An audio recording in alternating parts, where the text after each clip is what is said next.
Olá, professor Marcelo Weick, ele que participa, é membro do Conselho Superior de Ensino, Pesquisa e Extensão da UFPB, o CONCEP.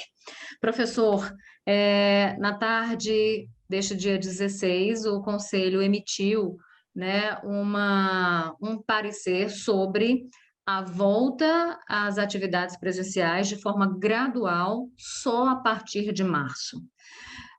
Por que essa decisão? O Conselho foi motivado pelo quê para chegar a essa solução?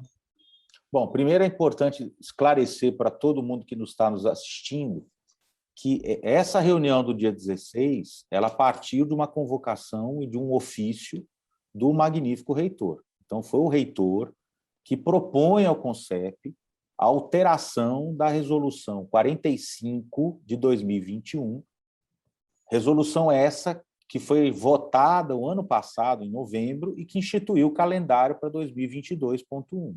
Então não foi o CONCEP que decidiu do nada, vamos manter o primeiro fake news que a gente tem que desmontar é justamente esse. Não foi o CONCEP que chegou e falou, olha, vamos aqui mudar o início das atividades presenciais, né?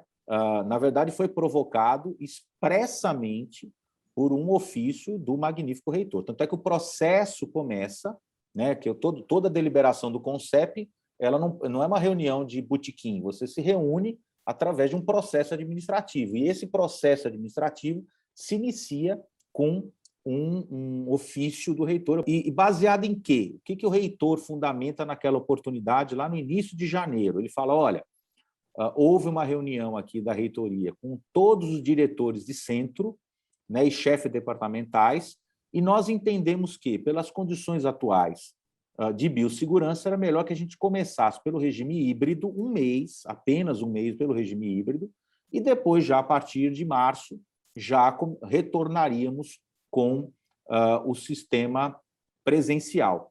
A nós do CONCEP ficou muito claro que esse pedido de um mês é um pedido assim, para poder respirar, para tomar as medidas que estavam faltando de biossegurança, né? Para se ter uma ideia, por exemplo, vou dar um exemplo do nosso Centro de Ciências Jurídicas. A maioria das salas, elas são preparadas para 40, 50 alunos, mas no regime, vamos dizer assim, normal, né? Numa vida normal.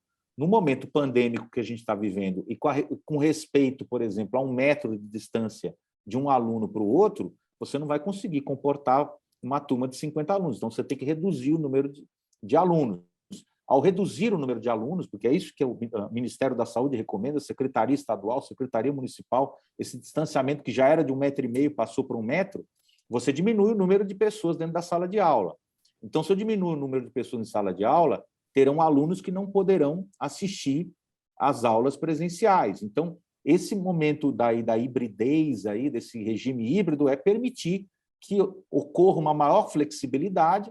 Isso não está tirando, por exemplo, as aulas práticas de serem realizadas como práticas, né, de quem está lá no regime de internato, de estágio obrigatório, isso vai funcionar normalmente sem problema nenhum. É só essa adaptação que foi requerida. Mas aí, estranhamente, no dia da votação, né, o magnífico reitor desdisse o que tinha dito no ofício, aí começou a defender o regime imediato. Embora, isso ficou muito claro no parecer do professor Elíbio, que foi o relator do processo, o Comitê de Biossegurança apresentava uma série de senões aí para esse retorno já imediatamente na próxima semana. Professor, é importante a gente falar sobre isso, porque eu ouvi muita gente dizer, o que tem esses professores que não querem que as aulas voltem? Já está todo mundo vacinado, ou seja, criticando muito os professores por uma decisão que partiu, na verdade, de um pedido da própria reitoria, né? Que é importante lembrar aqui, o professor Valdinei, reitor, magnífico reitor da Universidade Federal da Paraíba, é contra o passaporte da vacina. Ele já se manifestou, ele diz que acredita que seja uma medida excludente. E aí, nesse sentido, como se posicionou o CONCEP? Exatamente. Isso é um dos pontos que talvez são um dos pontos que mais gerou problema e talvez que direcionou essa maioria cachapante, porque fazia tempo, olha, eu já tenho 6 meses de CONCEP, a gente tem mandato de 2 anos, eleitos, eu fui eleito, né, pelo CCJ, e nessa questão a gente, interessante, foi a primeira vez que eu vi uma votação tão grande, porque geralmente as votações são muito apertadas, né? Mas foi uma votação muito significativa. E por quê? Porque uma das coisas que o relator falou, de uma maneira muito tranquila, sabe, Jane? Ele falou assim, olha, vamos voltar, então vamos pelo menos exigir o passaporte vacinal, a comprovação de vacinação, porque aí você evita, por exemplo, né, que um servidor, que um professor, que um aluno, e nós estamos lidando, lembra, nós usamos um regime do SISU, então nós estamos recebendo alunos do Brasil inteiro, né? Então não são só alunos da Paraíba, nós temos gente aí que a gente não sabe, né, se tomou vacina, se não tomou vacina. Então, exigir, portanto, o comprovante de vacinação, que a gente hoje exige num bar, num restaurante, numa entrada em um estabelecimento em que tem um público razoável, é importante que se tenha na universidade também. E aí o argumento era, não, isso aí nós não vamos fazer.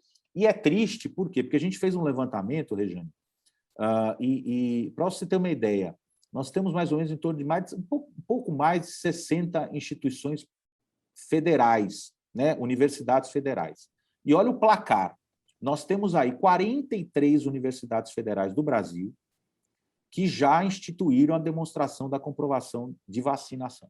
43. Então, foi uma decisão interna da universidade para exigir o comprovante de vacinação. 9 ainda estão para deliberar. Dentre essas 9, nós já temos 2 que já há uma sinalização favorável, também pela comprovante. E a Paraíba aqui está, infelizmente, no grupo dos párias de 5 universidades apenas que não querem o comprovante de vacinação. Então, a decisão do CONCEP de ontem, também colocando essa condicionante da exigência do comprovante de vacinação, ela está junto com a posição de mais de 40 instituições federais.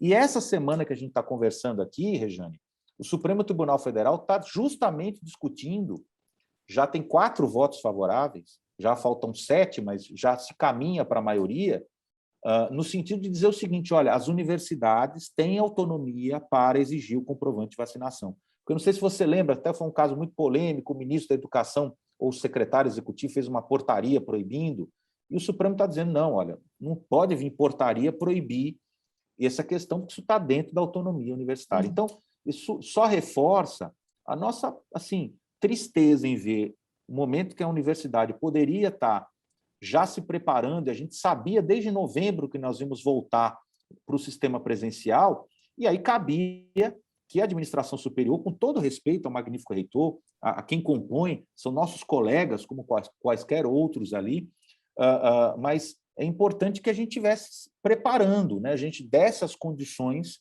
operacionais para que isso aconteça.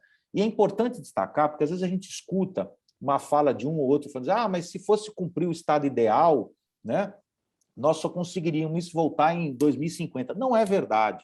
A gente vê, por exemplo, as escolas de ensino médio, públicas e privadas, já tomando todas as medidas. A gente já vê as universidades de ensino privado, desde o ano passado, já construindo os instrumentos para voltar, né? Então, você vê, por exemplo, a maioria das instituições de ensino privado já estão funcionando desde o ano passado, no regime presencial. Mas por quê? Porque elas sentou todo mundo à mesa, né? E fez aquela... Não é uma guerra contra o vírus, então vamos tratar todo mundo de forma emanada, sem burocracia, para enfrentar o problema. Infelizmente, a gente não viu isso na administração da universidade. Se criou um fosso, não se dialogou com os diretores de centro, não se dialogou com chefes departamentais, aquela questão da escuta ativa, né? A gente não teve a paciência de escutar os problemas dos professores, alunos e servidores, e a gente gerou esse problema que poderíamos voltar, né? Mas essa falta de questões operacionais fez com que o próprio reitor pedisse lá o sistema híbrido nesse primeiro mês. Mas deixando muito claro, sabe?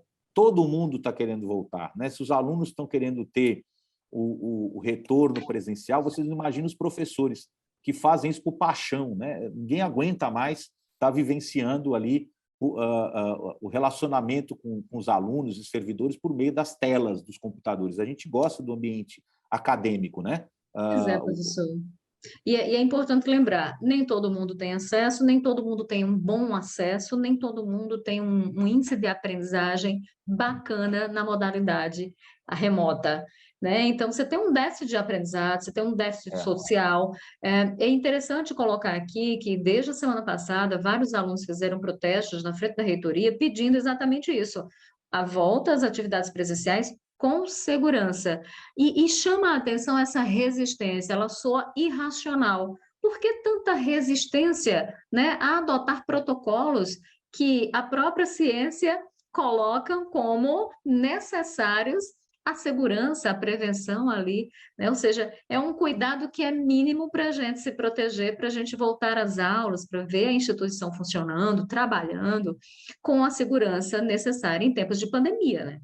E você pega, Regiane, o seguinte, olha, veja só, eu comungo, obviamente, eu tenho, graças a Deus, condição de comprar minhas máscaras, né? As máscaras adequadas para o combate à pandemia. Mas a gente sabe que tem muitos servidores que não têm condição. Servidores com comorbidades, nós temos muitos alunos também que têm situações com dificuldade. Então, assim, o mínimo, né? O mínimo, como, por exemplo, aqui nós temos a nossa co-irmã, aqui, a Universidade Federal de Pernambuco, que é um exemplo da forma como ela enfrentou essa questão. O reitor chamou lá responsabilidades, se reuniu com os diretores, e a universidade está voltando aí. Mas se você for olhar, e até convido, vamos visitar o FPE aqui, está pertinho aqui, a gente vai ver os protocolos ali muito mais implementados como o nosso aqui da universidade. Então, assim, eu acho que isso serve também de um momento de reflexão, de que a gente sabe que o orçamento é curto, o cobertor é curto, mas na hora da prioridade, caberia, por exemplo, à universidade priorizar essas questões. Eu vou dar um exemplo muito claro, por exemplo. O CCJ está há muito tempo pedindo estrutura tecnológica, na internet, tá?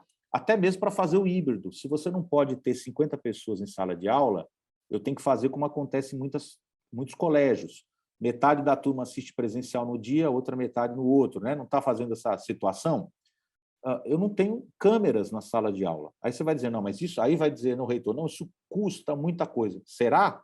Será que para comprar uma câmerazinha, né? Que nós estamos falando aqui por uma câmera, quanto nós gastamos para fazer a aquisição dessa câmera? Será que não teria condição da universidade mudar um pouquinho assim, o olhar, em vez de talvez cortar um contrato de prestação de serviço com a universidade vazia talvez não valeria a pena manter e deslocar para fazer um investimento tecnológico para garantir essas questões? Então, assim, isso são coisas que eu falo muito, infelizmente, o que está faltando é um pouco, não é só dizer que está dialogando, né? Quando se quer resolver, se senta para resolver. Não adianta dizer, eu vou resolver e não resolver, né? Então, assim, infelizmente, essa é uma questão que gerou a universidade a tomar essa decisão. Agora, o importante é deixar muito claro, né? Primeiro, essa deliberação não partiu do CONCEP, o CONCEP não provocou essa alteração da Resolução 45, e tanto quanto os alunos, os professores também querem voltar. Agora, nós temos senso de responsabilidade com as vidas ali que nós estamos a educar, né?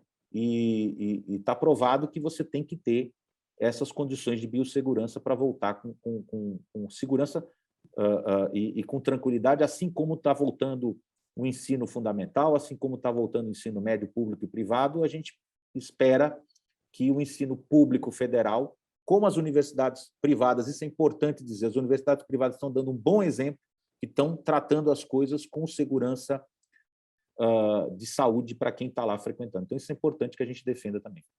Pois é, nós estamos aí 2 anos de pandemia, praticamente, então, cuidar de protocolos básicos é uma responsabilidade, né? Não é coisa acessória, é algo que realmente é indispensável. E é aquela coisa, né, professor? Cuidar de canja de galinha não fazem mal a ninguém. Então, por que não, né? Mas obrigada, então, pelas informações, por deixar tudo claro aqui. É importante que a gente dê espaço para a universidade, é importante que a gente dê espaço para que o CONCEP se pronuncie, porque me pareceu, de fato, que o CONCEP acabou sendo demonizado pela decisão que tomou, que chegou à imprensa, ficou parecendo que foi o Concept que não quis o retorno às atividades. Então, o senhor esclarece tudo aqui para o blog e eu agradeço demais. Muito obrigada. Regiane, só para dizer, a gente, como Concept, geralmente a gente não gosta de se manifestar, porque, obviamente, quem representa a universidade é o magnífico reitor e a sua equipe, né? Nós somos um órgão superior eleito, então, portanto, a administração ela tem que respeitar as posições do Concept e do Consune, que são os órgãos deliberativos maiores, mas a gente geralmente se pronuncia. Mas a opção e agradecer o espaço que você nos confere é também repor a verdade, né? É importante, num período de tanta desinformação, de tanto negacionismo à ciência, obscurantismo, é dever nosso, enquanto feitores também e produtores da ciência, que a gente, diante de uma inverdade, a gente venha restabelecer o que é correto e, assim, de maneira muito clara. Quem quiser olhar o processo, lá está lá o ofício do reitor, os relatórios de biossegurança, os relatórios dos diretores de centros, dos chefes departamentais. Então, tudo está muito bem documentado para quem quiser analisar e descobrir a verdade. E a gente está à disposição para qualquer esclarecimento. Marcelo Weick, muito obrigada.